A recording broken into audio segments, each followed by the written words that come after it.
In this video, I'm going to show you how to fix the error message in Adobe that pops up with a message saying this unlicensed Adobe app has been disabled. Now, it's quick and straightforward. We just need to head over to our Start menu on our computer and search for Windows Defender, then tap on Windows Defender Firewall, and from the left here we need to come into Advanced Settings, come inside of Inbound Rules from the left, and we need to create a new rule by coming over to the right here, and from the left select Program. Then we just need to find the application that we're trying to run, so it could be Photoshop or Premiere or After Effects. The steps are exactly the same. You'll need to locate the file, which is usually within the C drive, inside of Program Files, inside of the Adobe folder.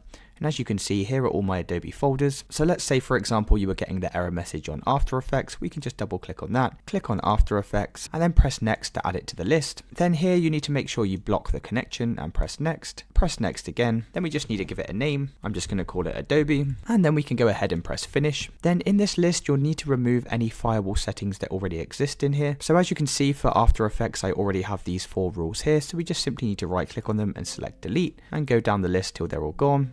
The only one we want to keep is this blocked one here that we just created. And once we've deleted all of these, we can then come over to Outbound Rules, and we're going to do exactly the same again by selecting New Rule. Then come over to Program, and we need to select our application. Now mine's saved in the C drive, and once again we can select After Effects, then click on Next.